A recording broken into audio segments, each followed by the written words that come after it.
Good evening, New York City. What's happening? Thank y'all for joining us tonight. I'm Charlamagne Tha God. Of course, this is Kevin Love. You can tell by the height who's who. But we're here to have a great conversation about a subject that's near and dear to both of our hearts, and that's mental health. People are asking me all the time, they say, how can you eradicate the stigma around mental health? And I say all the time, just by simply telling your story. Yeah. So that's what we're here today. Here to do today, tell some stories, okay? Y'all ready? Kev, how you feeling today, man?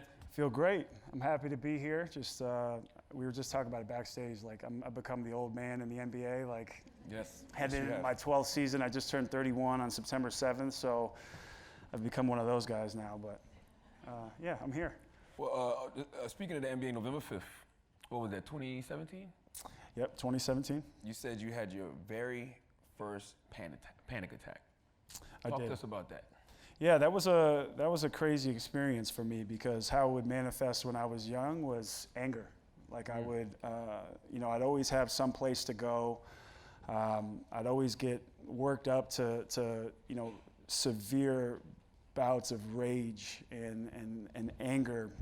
I didn't know why I was feeling that way. So when I was 11 or 12 years old, I really started feeling this really acute, like crazy anxiety, and I would have spells of, going into my room at home, and I'd leave for practice. I'd obviously have to leave for school, but the rest of the time I would just like sit in my bed, sit in my room, and just not come out. Not want to come out because I was just very, very depressed. And looking back at it, at that time, like, you can only connect the dots looking backwards. So now, moving into November 5th, 2017, as you mentioned, I'd had my first in-game panic attack. So it was a point in my life where it was really my darkest period, and a lot of things had really come to a head. I had to make some decisions. A lot of things with my family were going wrong, a number of things in my personal life, and what's the last pillar for me? One of my core competencies, basketball, is number one. Like, chase the game, and everything you love will chase you back. But for me, I was putting in so much work, and we had so many expectations, and we had added so many more talented guys, and the expectations were obviously very high because LeBron James. Never heard of him. Never heard of him. He, there's something that comes with that, and you have to compete for a championship. And we had just gone to the finals before. We had added a Derrick Rose, a D Wade, a number of players that, put us at the top of the top on paper. So that was the last pillar to fall. I remember with all these expectations, we came out of the gate like, 3-8, 3-9, and that was it for me. I was playing like shit, and it just was not looking good. So after halftime, I was already worked up. We called a timeout. Tyronn Lue had started talking to me, our head coach, and I just heard nothing. I could feel something building and building and building. And I had to remove myself, and he came up to me and started talking to me and saying, "Is everything okay?" So I said, "I just have to go." I wasn't going to have this episode in front of 24,000 people, on top of all the people that were watching, back home. Oh, yeah. So it'd be a meme. Yeah, it would be a meme. Yeah. It'd be an ugly one too, one I'd have to live with forever. Yeah. So I went to the locker room. I kept saying, like, looking for something that I couldn't find. My heart was racing. It felt like I was really trying to jump out of my skin. That was the one thing when I was young, I always had somewhere to go. And I had nowhere to go in this time. I didn't want anybody to see. I didn't want anybody to know what I was dealing with. So fast forward, I feel like I'm having a heart attack. I feel like I'm about to die. I end up on the floor of our head athletic trainer, Steve Spiro's office. And the next thing I know, I'm passed out and hooked up to oxygen. So that was a very scary moment for me, where a number of things were running through my head. A lot slowed down. And at one point I was even like taking my hand down my throat just to like try to pull something out of there because I couldn't breathe. So that was a very, very scary moment for me, and basically sums up my first real heavy episode where I knew something was wrong. So I go to the Cleveland Clinic that night, run all the tests, and come back, and I completely check out. Everything checks out.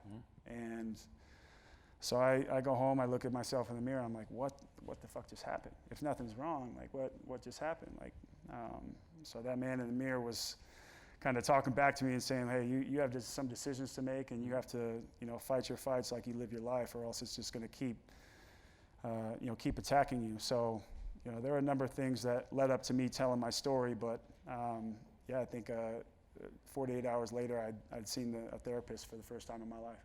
Wow, congratulations on going to therapy, because that's a big thing. Yeah. Now, did you know what a panic attack was at that moment, or did a doctor diagnose you?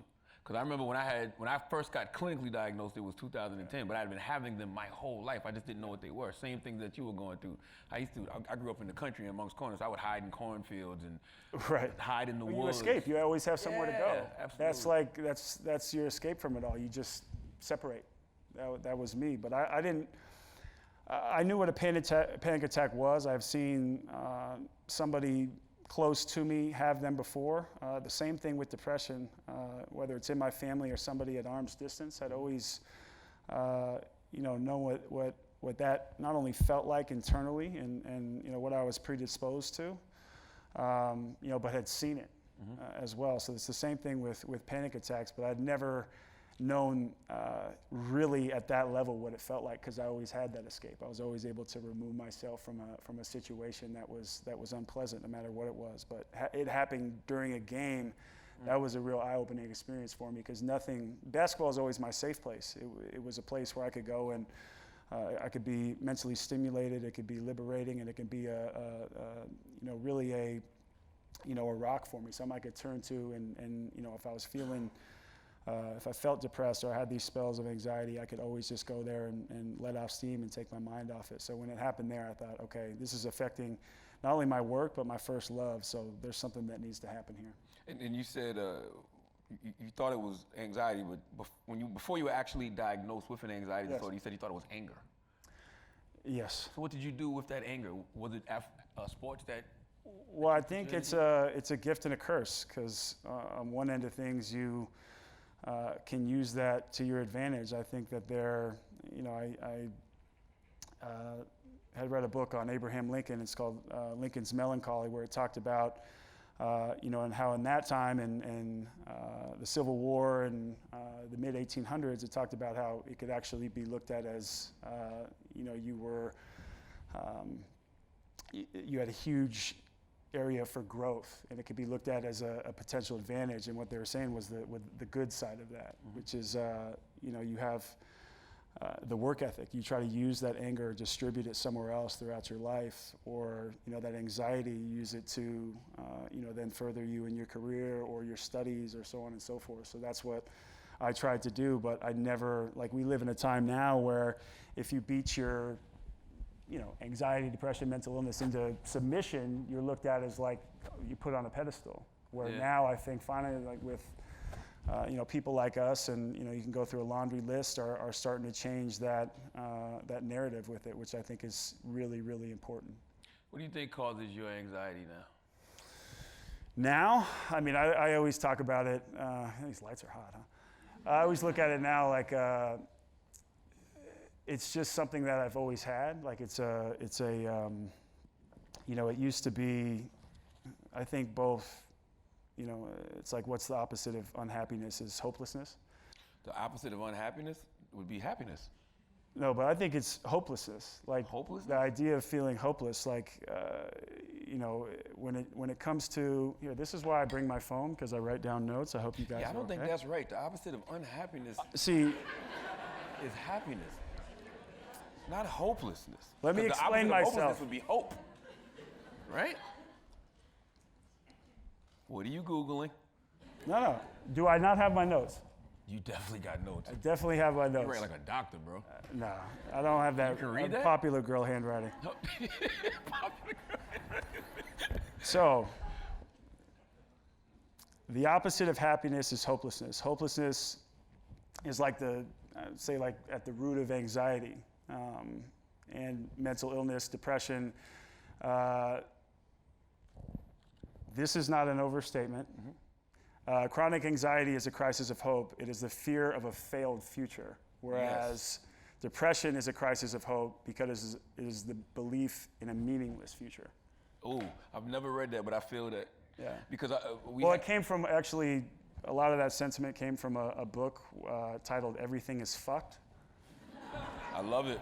So, which I went into it not knowing that it was a book centered around mental health. Mm-hmm. And I really got a lot out of it, but I liked that. I felt like I had no real hope in my future. I had blinders on. Sometimes when you're in it like that, you just don't feel it, you don't see it, until somebody has to like smack you across the head and say, hey, listen, like everybody's seeing this. I happen to read like a cheap novel myself, so I always wear it. But that's kind of what I'm getting at, is ever since I was young, it's been like a weighted vest. I can even feel it now. I wake up every single day and make a choice that I'm going to change the relationship that I have with mental illness and depression and anxiety and so on and so forth. When did you realize anxiety was a mental health issue?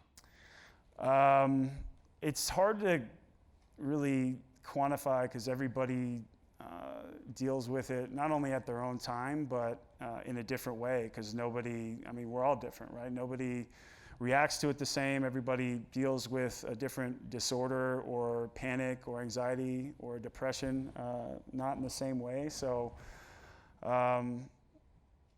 it's tough for me to say.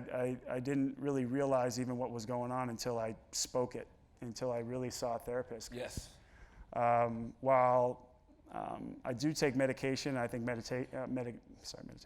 medication has a stigma around it as well. I think cognitive behavioral therapy, in the long run, is actually better served for us. I know that a lot of us and a lot of people don't have that at their disposal, and don't have, I guess, the money to pay for that. But that doesn't mean that I can't talk to Charlamagne about it. It doesn't mean that I can't talk to somebody that's at arm's distance or a step removed, because I bet you that somebody and everybody here, whether it be internally something that you were born with or something on the exterior, because everybody deals with loss, everybody deals with grievances, is going through something at some point, whether it be in their job, their personal life, their family, so on and so forth. So it's I think it's definitely finding different ways to deal with it. And the talk therapy has been super, super important for me. And I was the guy that,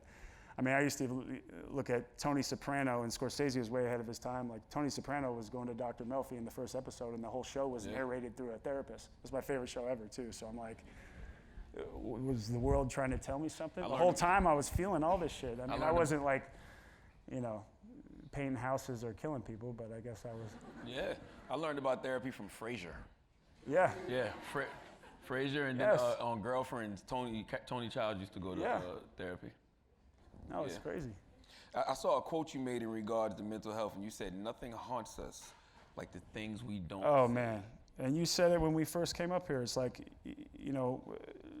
telling your story. I know everybody has their own time. Everybody goes through this at their own pace, but I would say just knowing how big of a community there is out there, like the fact that I'm even sitting here talking about this, I feel like you included, is like, it just feels like playing all your cards, you just settle in. Yes. And I really feel like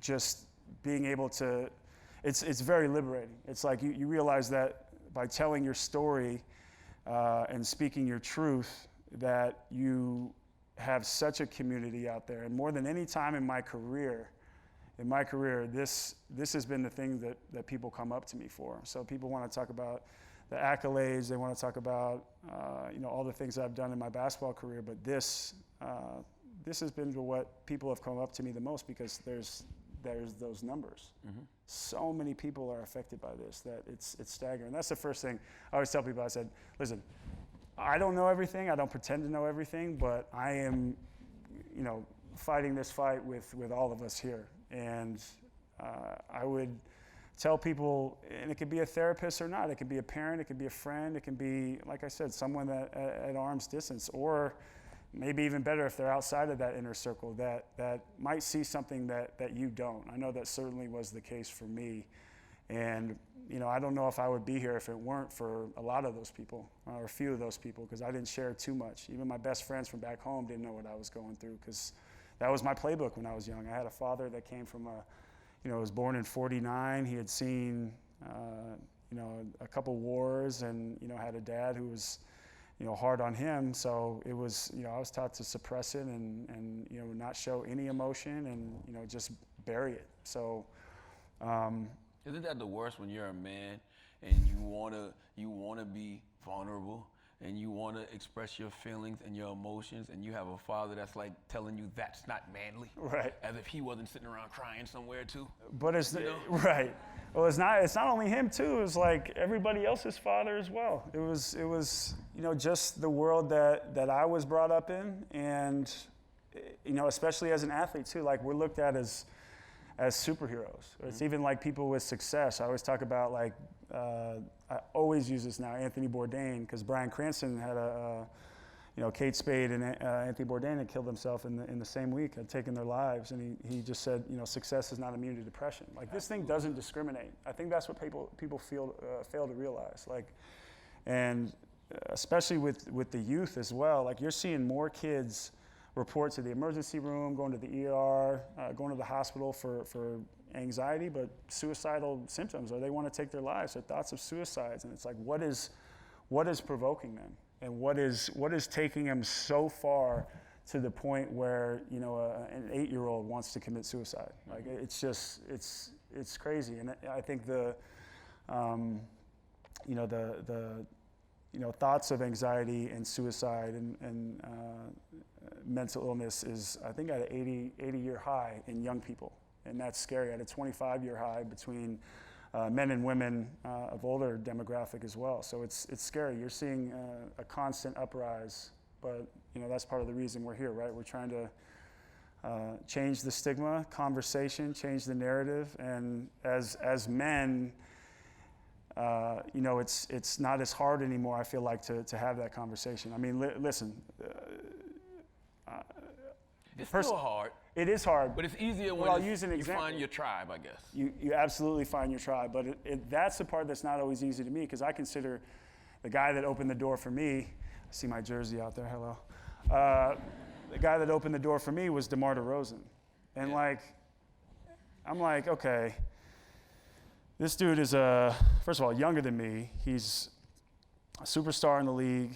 He's an absolute stud, grew up in Compton, black male, so African-American male, from a rough neighborhood. What are the people going to look at him like? They're going to be, they're going to give him the side eyes. The same thing what I felt, but I'm like, if he can do it, shit, I'm a kid. He's going to give my foot in the door. I'm going to kick that motherfucker down. Word. Nah, that's the beauty of it, right? Like, when you meet people who are going through the same thing, it just gives you a different level of strength. But also, like, we're from the same walk of life, but from a completely different upbringing. Mm-hmm. So it's like, sexual preference, gender profile, socioeconomic status, younger, older demographic, like everything across the board, it just transcends. And I think from doing more and more reading and create, more and more notes, you come to find that, there's one thing that can get us through all this and unite us, and that's a common enemy. And I think that's, there's strength in those numbers. We always say it in terms of basketball, but I think there's, when you see people really uprise, especially I talk about young people, one of the main things that pushed me into telling my story was Parkland, Florida. It was the same week as All-Star 2017. I make the All-Star team, but I'd broken my hand. So the game was taken away from me during that time, and I remember I landed, and it happened literally right when I got to the hotel and checked in. I'm like, think about all the victims, their parents, gun violence in America, the unrest when people look on TV, the shooter, his parents. Like, there is so many layers to that are really scary when it comes to mental health. But then you look at the youth uprising. Like, that in itself was so impressive. To now you see where I'm from, Portland, Oregon, or Oregon in general, we have the second highest suicide rate in the country.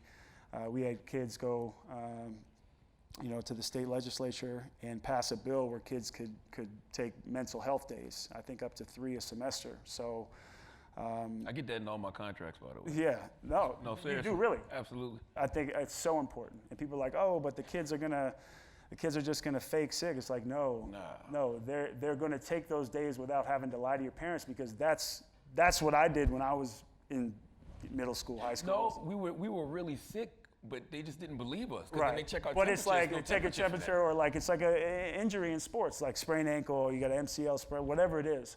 But it's like, with concussions, you can't reach out and touch it. You can't see it. So people get all worked up about it, and it's hard to argue feelings. It's hard, especially in today's world, to really take somebody at their word. But when it comes to mental health, I believe you have to really take somebody at their word, especially in seeing the numbers in these young kids. It's very, very important. Since you've been talking about it, have people in your family come up to you and said things like, "Hey man, I dealt with the same thing"? Because that's what my pops did to me. My pops told me literally last year at Thanksgiving, that he was going to therapy 2 and 3 times a week, and that he's been on 10 to 12 different medications, and he tried to commit suicide 30 years ago. And I went to my mom, I was like, "Did you know Pops was dealing with all that?" And she was like, "I thought he was just faking crazy to get a check." Yeah. That's what she said. But it's like he felt comfortable to talk to me about it because I've been talking about it. You had some people in your life like that? Yeah, actually, my sister has actually asked for help. Emily, she's 25, so I'll always call her my baby sister. Her, and also, we're on a road trip.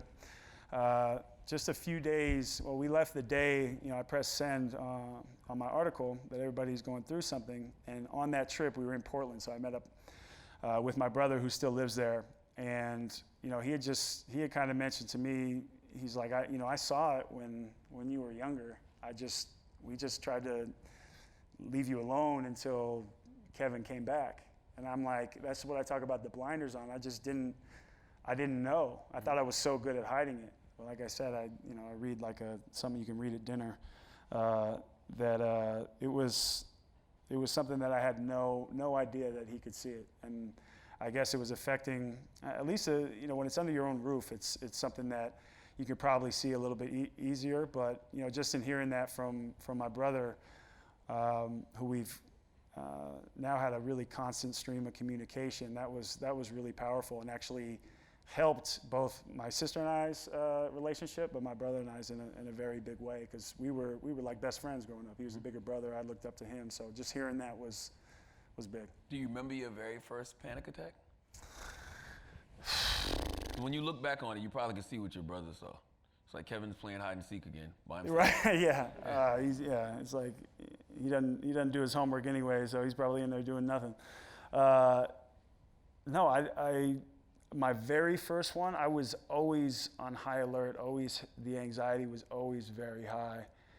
But I'm somebody. It's a scary slope, or a slippery slope, because I'm a guy with a very long fuse.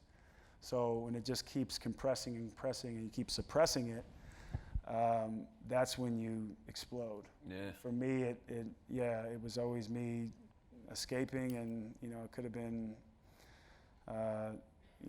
running away from home momentarily, or locking myself in my room and not coming out until it was time to go to school or basketball practice, or it was, breaking everything in my room. So I was very destructive in how I dealt with it, which was, a sign of my maturity. And looking back, I just didn't have the presence of mind to really know how to deal with it or ask for help, because we're taught, physical health, we're taught sexual health, but nobody ever talked to me about mental health. Absolutely. Especially at that age. Like I just wasn't taught that. That's why, I'll continue to beat it. It's that younger, it's the youth that is so important. It's that next generation, paying it forward, because they're in a time of such unrest now with social media and cyberbullying, and just overall people just not being shitty. I'm sorry, but people, you turn on the news and there's got to be something when there's so many commercials, or you turn on a news, any news channel, and it's basically everybody telling you you're inadequate, or something's not good enough. Like, you feel a sense of having to change who you are. Like, you can't just say this is me and play all my cards. So once you you look on your, you have the 24-hour news cycles, you're always looking on your phone, you're scrolling through Twitter, Instagram. It's like, it can't be good for your psychological health. Absolutely not. To see 1,000 messages a day where it's just poison. It can't be good. For every, one good news story, there's 10 ones that just want to create unrest. Well, I say it all the time. We're in verbally abusive relationships with our smartphones. Yes. You know what I'm saying? Yes. Like literally, yes. It used to be a time where I used to get up every morning and I used to tweet out, "Thank you, God, for blessing me with another day of life." And like clockwork, it was somebody saying, "Damn, I was hoping you died." Yeah. Like every single morning. Yeah. And it got to the point where I was like, why do I keep tweeting this out? Yeah. Why do I keep doing this to myself? And so it's like my wife has this phone case that says social media is bad for your mental health. Right. So when we talk about these kids and like the high suicide rates and stuff, think about what we were dealing with as kids, the anxiety, depression. Now imagine we had to live that out in front of people. Yeah. And you find yourself now, making a permanent decision based off temporary feelings. Exactly. That's what I think a lot of these kids do. Yeah, no, it's definitely scary because social media upscales your, whatever bad event had happened, or upscales really any event. So, it's almost the idea of like differences make for better headlines than we have in common. Mm-hmm. Like people just want to, what's America's favorite pastime? Like people love to tear each other down. That's why like you come out and you want to spread this positivity, you want to spread this positive energy. And yet there's going to be that one person, or there's several people that are, sitting behind a computer screen, their smartphone, and that's their liberation and making themselves feel better. But that's like self-prescribing their medicine, where at the end of the day, they're going to need more of it, and then they're not going to feel better from it. They're actually going to feel worse. I think it's a lot of hurt people hurting people. Because, we're all dealing 100%. With damage, we're all dealing with trauma, we're all dealing with pain, and it just makes you feel better to get on social media sometime and ruin Kevin Love's day. Somebody else's day. No question. Now, what reservations did you have about therapy before you started doing therapy? I was, I guess my mind hadn't caught up to the idea of, I always thought, they have the problems, and what's it gonna do for me? And I'm gonna sit there and not talk, and I'm gonna get nothing from this. But what you begin to understand is you when you lay it all out there to a therapist, they just have a way of putting things or setting small or micro goals for yourself, or even just saying it or speaking things into existence. There's like, what's the basis of any relationship is communication. And having that constant communication, not only with your therapist or those close to you, it's with yourself, is so powerful. And for me, I just had so much negative self-talk and so much negativity that was, a lot of it was self-induced as well, that I started to believe. I mean, you hear something so many times, or you tell yourself something so many times, you actually end up believing it. So I had hit a fork in the road. Like I said, I wasn't passing that mirror test. And it was very important for me to make a shift and make a change in my life that was going to make for a healthier, next 60, 70 years, hopefully. So it's, I wasn't going to be able to get by with how I was treating myself and, how I was getting through each day, because that was just it. I was just trying to make it to the next day, and hopefully I'd feel better. And it just wasn't good enough. It didn't feel good. I think therapy is like organizing a closet that's in your brain. Yeah. You got like a real junky closet. Or if you have clutter too, like I have what sometimes Kate, my girlfriend's here, I'll have like a floor drobe. I'll just like throw everything on the floor and wake up the next morning and just put the same thing on. So. Oh, that's the story of my life. Yeah. And that unrest, and when stuff's all cluttered and messed up, like you're all over the place. Yeah, and you can it's like you go in your closet and you can you go in there with your boxes and you get rid of the stuff that you don't want, and the things you want to keep, you hang up nice and neat. Then you got room to bring in new stuff. That's what, to me, that's what therapy does to your brain. I'm still working on it. It's a struggle. What, your closet is what? Yeah, a little bit of both. Yeah. Oh. No, the mental health is a fight every day, but so is that damn closet. It's. When it's just me, it's all bad. What's easier, finding a good therapist or finding a matching pair of socks? For me, it was probably the therapist because, I mean, I wear a size 17, 18, depending on the brand. So, at least a fitting pair of socks. So, yeah. Did you find the right person right off the bat? I actually did.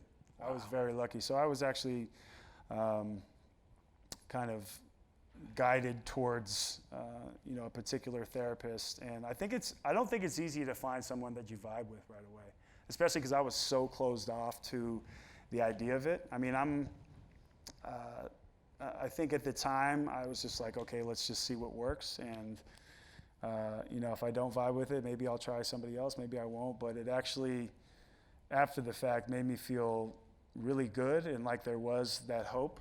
Mm-hmm. So I was one of the very fortunate to be able to have that. And then as I started working on myself more and more, and by the way, it got worse before it got better, but when I started working on myself more and more, I started figuring out different tools that had helped me with both sides of it. Do you think therapy should be a vibe though? Because I wonder about that when I go. It's like I feel like I'm just talking, and as I'm talking, I'm figuring things out. Like what are we looking for from a therapist? I don't think they're there to help us figure out problems as much as they're there to just listen to what we're going through. Yeah, and also I think it's kind of whatever you want to make it. I think if the person is good and can get a clear understanding of kind of what is putting you down this path, which I don't know why, but it was like word vomit. Once I started talking, I just like threw everything out there from my life in like the first 3 sessions. So we were finding out if medication was going to be, an avenue that I was going to take, the goals that I was going to be able to set for myself to get through, relationships that I was going to work on, and just how I was going to get through each day feeling just positive and having a positive outlook on my life, which was not there during that time and several other times in my life. Why is it hard for men to have these conversations? It's funny. Speaking of, like young men, I think we are taught. I always call it the playbook because I try to relate everything to sports. But it's funny because in myself personally, I was that kid. I wasn't a bully, but I was a kid who would act out in front of my friends in order to be accepted. I think we all are guilty of that to some capacity. Yeah. Like I either had to be the clown or I had to be the guy at somebody else's disposal, boy or girl that, would do something, funny to get a rise or a laugh out of everybody just to feel good about myself. And it was a defense mechanism. Fully. Because you knew that eventually it was going to be your turn, so exactly. Your anxiety was going exactly. crazy. So I'm like, I'm just going to keep counting this. So yeah. So I think as boys too, as young men. Oh, those are questions. Good way to scare us. Yeah, like right? I thought it was telling me to shut up. No, I think it's I just think that we act up and we run in packs that can be self-sabotaging, and we try to really act cool and look cool in front of our friends and men. And it starts when you're young. Like you can really dig yourself a hole of being a really shitty communicator. Absolutely. So I would do these, type of things and be funny and be the class clown and try to be the big man on campus. Meanwhile, I was feeling a certain way. But if you caught me one-on-one or like in a small group, like I'll have a conversation with anybody. I'll say hello. I'll, talk about whatever, because I was taught morals, character, integrity, like really, really good values. But when it came to that defense mechanism, as you said, I blacked out. Like I would just do anything. Mm-hmm. Was there anybody when you were younger, like encouraging you to go to therapy? Because when I was young, nobody mentioned therapy at all. It was like that resource wasn't even available. Yeah, I mean, I think it took me till I was about 18 or 19 to really have someone, I call them my LA parents, somebody who I had met when I was 13 or 14, who I then ended up living with after my freshman year at UCLA and my first 2 years in the league, that finally sat me down and said, have you ever considered therapy? Because we can see that there could be something going on. I'm like, oh no, everything's fine, everything's fine. And then I would quickly change the conversation because I didn't want to confront those demons or those feelings yet. And I wish I had. I wish I had spoken my truth. I wish I had done it earlier because maybe I would have, been able to affect not only myself but others earlier on, but just lived a happier life. Mm-hmm. And it's easier for me to say that and, like I said, connect everything looking backwards. But I think it just, I think it's very powerful now, and yourself and a lot of people out here that have been able to share their stories, because as those numbers keep stacking up, it is staggering, it is scary, but with the masses there is something that we can do, like in any movement. It can be very powerful when people speak up, and as I mentioned, have that communication with everybody. Did anybody ever try to pray it out of you when you was young? Oh, I've had a lot of this. You got the devil in you. Yeah, you got the devil in you. I've had a lot of That's this. just the Yeah. devil. Let's pray together. Yeah. Yeah. And listen, I'm not going to say I'm the most religious person in the world, but I'm open to any possibility now, because there's been things like, for instance, meditation that has really helped me. And people look at meditation. There's a whole stigma behind that as well. Like I always say, you have a tail, or you're something's off about, oh, you're one of those people, you're that guy. But like, people are afraid to do meditation because of what it really is. You have to quiet your mind, and all sorts of stuff comes to the surface. And a lot of it is happy, but a large majority of it, at least for myself, is confronting those really tough fights. And that's something that I've had to learn to deal with. And I always mention, like, this isn't something that's going to go away, and that's sad, at least in today's world. But I've changed my relationship with how I approach every day, and how I approach this constant feeling of threat that lives in my body. It's that weighted vest. So I just find different ways to try to lighten that load. And when I feel that coming on, or I'm in it, I try to just do whatever I need in that moment to alleviate and live in that moment. Word. And for the record, I do believe in God. And sometimes when you pray to God, He'll tell you to go get a therapist. Yep. Yeah. Now, you got a quote. You said, everyone is going through something that you can't see. All right, so in a perfect world, how would we have empathy for those of us going through things we can't see? How would little Kevin... What would I tell myself, or how would he want to be treated? Yeah.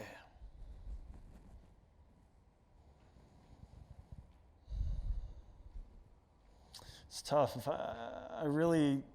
That's a funny exercise, and a good exercise is to write a letter to your younger self, mm-hmm. Because I think there's an accumulation of knowledge throughout the years that you find out. But this journey being so new to me, in some ways it's hard for me to answer that. But I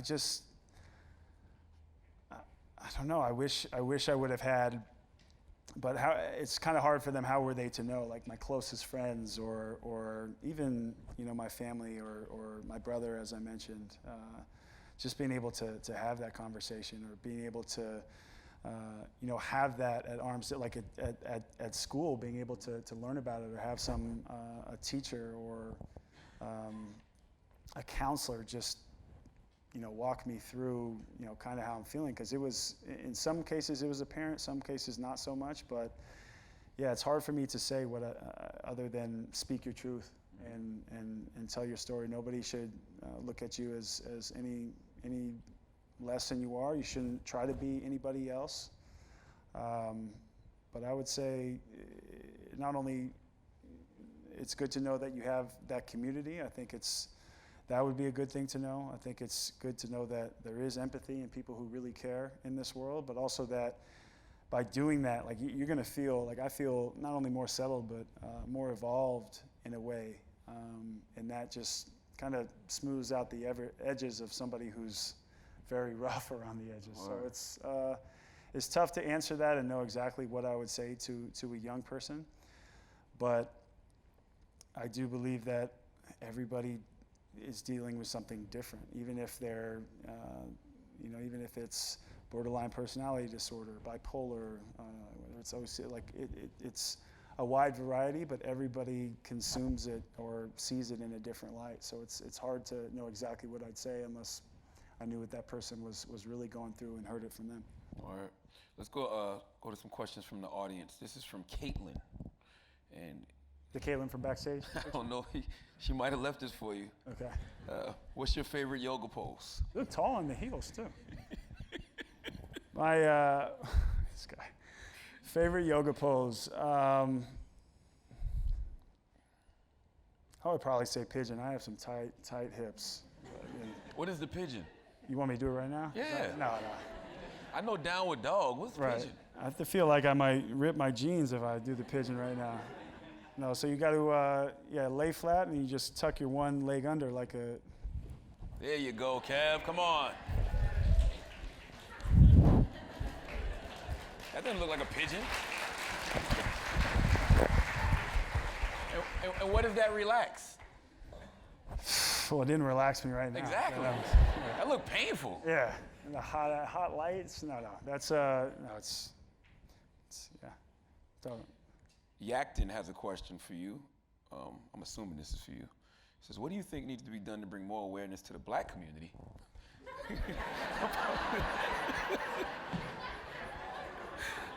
About mental health as we all go through obstacles or we fight for our name.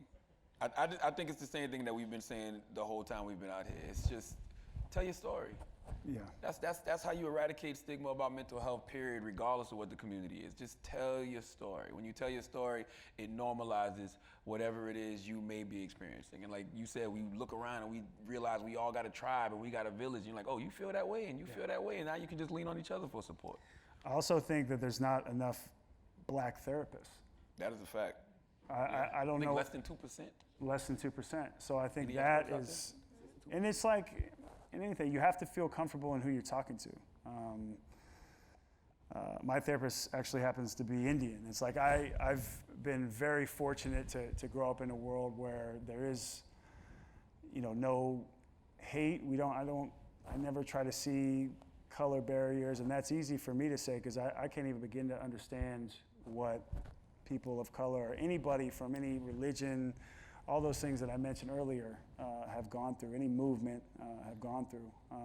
But I do think having, and I think you'll begin to see it, get to see black therapists more and more. That's gonna be so powerful and so good for so many people. Absolutely. Yeah. Salute to Dr. Jessica Clements, great black therapist, and my man, Dr. Ish. Okay, Ernest Esperanza says, I am dealing with anxiety as I write this question. We can tell by your handwriting. Yes, exactly. Is there any advice for dealing with this? Is there no eraser on that? Or like... This pen. It was a pen of mine. I like this guy. All right, Ernest. Yeah. Is there any advice for dealing with this feeling when you can't walk out the room? Oof. See, I'm able to apply what I've learned as an athlete to then understand how to deal with, that's another thing, chronic inflammation. Kill the body, the mind will die. So I try and take care of my body. I wake up every morning, get out of bed and say, what do I need in order to chase what I love, basketball? So whatever I'm feeling in my body, I kind of sit there and reassess, okay, what do I need food-wise? What do I need, as something that's going to take care of my body, whether it be any type of, stimulation? Do I need more sleep? Anything. So I think it's the same thing with your mind as well, being able to comment.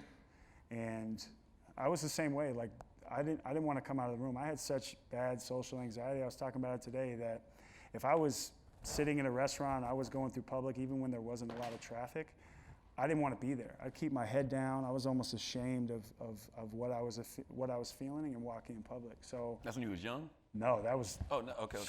I still feel that, but it was really until I had my attack, because I was so. I just always had this feeling of, like I said, it lived right there. It was something that felt like I was doing something wrong at all times, which I wasn't. I was just afraid to be myself and live. I think. It's one of the things I said on the shop, like, don't be afraid. You don't have to apologize for being yourself. You don't have to be afraid to be yourself. But in those moments, I would just say, that's what I do. Even when I don't have the 10 minutes, 20 minutes to meditate, I just take 6 deep breaths and then I reassess where I'm at.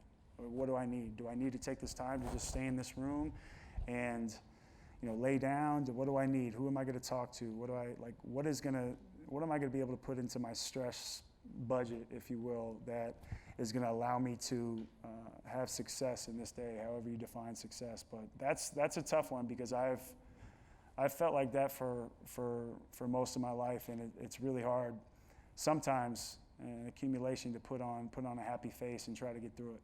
Can you imagine? I hear you. I empathize with that. Can you imagine having anxiety and trying to hide, and then all of a sudden shooting the 610? Yeah. No. That's why, for so long, I'm so much better at it now, but like airports were the scariest place in the world for me. Oh. I'm like, I'm not doing anything wrong, but here are all these, it was like I was, I don't know, just like I said, afraid to live my life. I'd be at a restaurant and, I'd have to kind of peek around. I'd only stare at my food and not be able to have a conversation. It was just that social anxiety. And I mentioned it my first year in Cleveland. Like, I never left my apartment. I lived right downtown. I'd go to my practice facility. I'd go to my apartment. I'd go to the arena. I'd go to my apartment and never leave. It was like I was in a really, really bad place then. That was 2014, 2015. So, it was not my brightest moment. It was scary. Do you think it's a difference? I mean, there is a difference, but do you experience rational anxiety and irrational anxiety? Because what I call rational anxiety is like, when you're going to go play a game, you're going to feel something. Yeah. Or being on this stage, you're going to feel something. The irrational is when you're like, okay, why am I bugging out right now? I'm just laying on the couch. Like, well, no, I feel that all the time. Yeah. It's like I mentioned, like, I remember everybody knows the very famous gymnast, Allie Raceman. She had talked about, she's like, oh my God, I'd never had somebody else feel that constant threat or that feeling of like anxiety so much that just lives there. I go, yeah, I feel that at every second of every day. So it's that so much of it is that irrational anxiety. Mm-hmm. And it's self-induced. It's that story you tell yourself in your brain that something could go wrong, or something is going to go wrong, or there's unrest everywhere, so there has to be unrest here. I think it's it's something that I have a lot less of it now, because I've had those tough conversations and changed that relationship. And for some people it takes longer than others. It sure as hell is continuing to take a long time with me, but I have felt a lot better in doing so. So it's just finding the tools, creating the tools, and just, trying to inspire people to live a happy life, a healthy life. Word. Issa Bidum. Did I pronounce that right? Yeah. Okay. What are some of the best things in your life that happened by accident or not according to plan?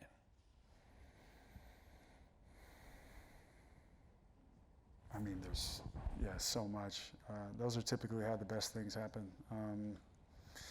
I think time in general, timing is so crazy. Like, things,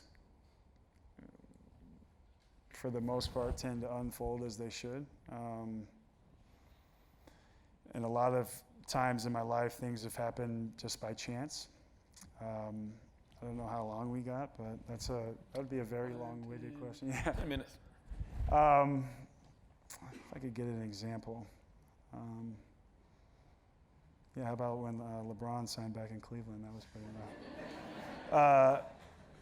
I was like, hey, I'm coming up for a trade if you guys want to.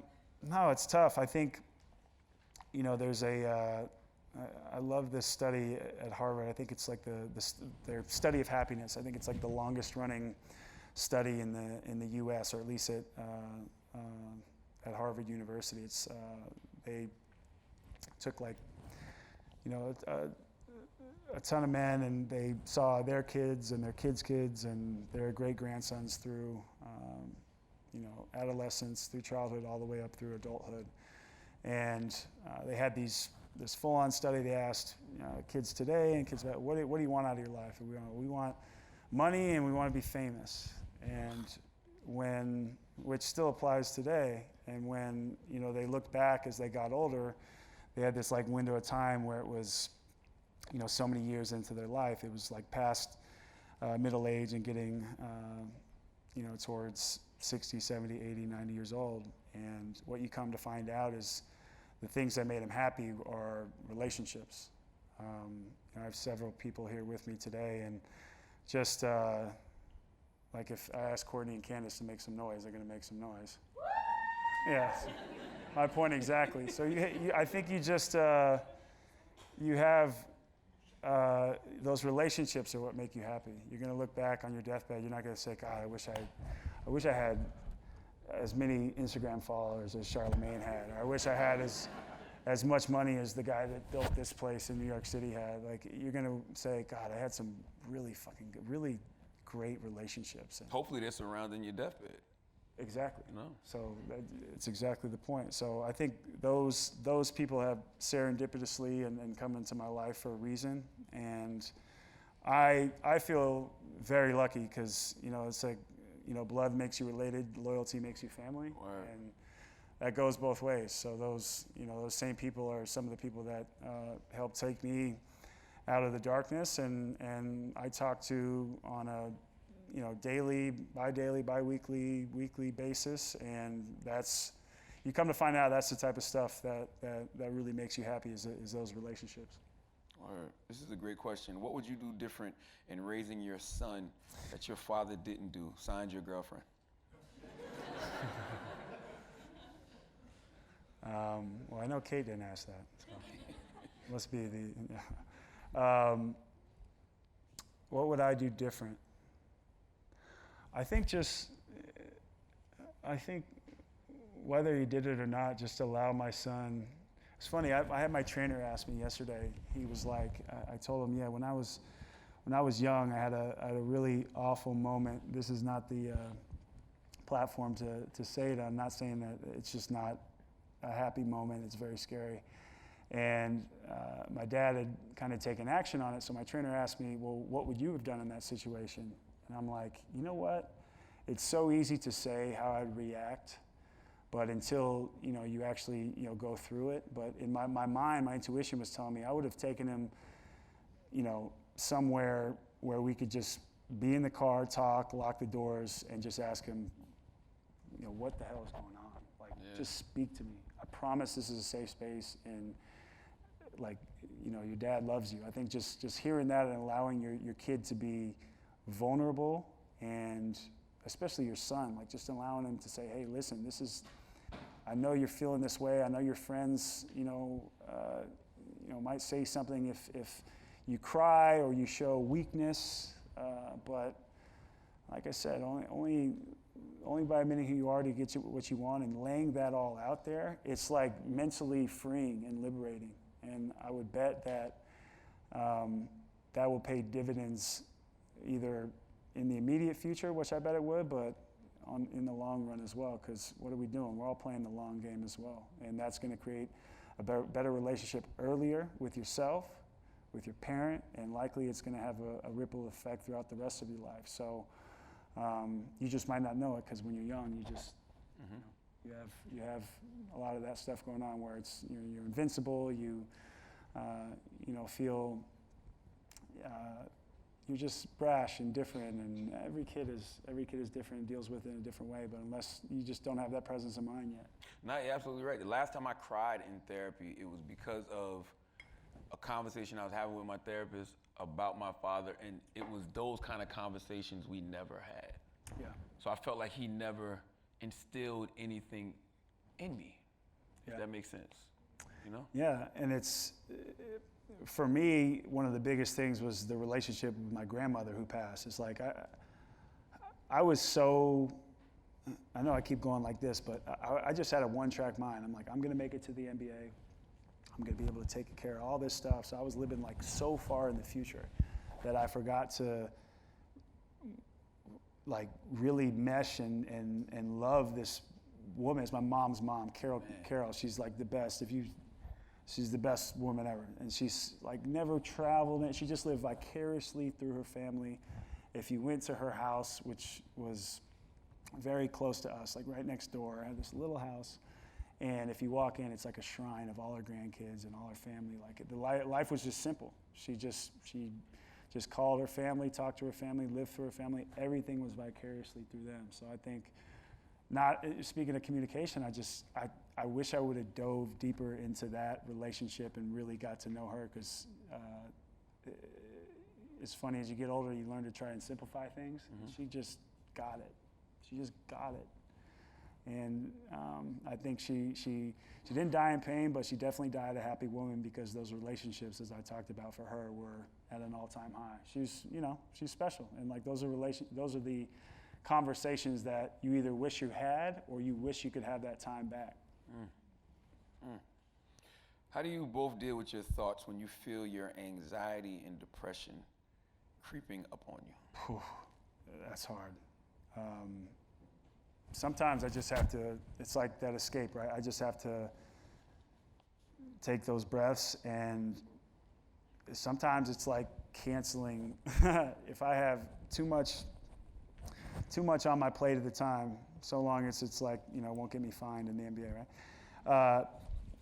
I just try and remove myself from it. And while, that is funny, I talk about the NBA, I have, in fact, had to separate myself at certain times, not in any more games, but whether it be in team functions or whether it be on the road, or times where I just feel all of that coming on. But I reserve the right to not show up. Right. Absolutely. Yeah, I mean, there's times, and it can be even physical too. It's like, listen, I've had like serious back pain, so where I just go, okay, I'm just gonna have to deal with this the rest of my career. That has since been resolved. I feel great. And by the way, whatever your body is disposed to or predisposed to, you can fix. I truly believe that. So my back, I just felt like, oh man, this is like really debilitating. And like I said, that inflammation can really mess with your mental. Mm-hmm. So I'm thinking to myself, I already have all this going on. And on top of that, it was like breaking my hand during the worst year of my life, which was 2017. It can be really, really debilitating, and really, really, really mess with your mental. So I had to learn how to manage that and remove myself even from that. I said, listen, I just need today. I'm just going to do, I'm going to take a mental health day, full-on mental health day.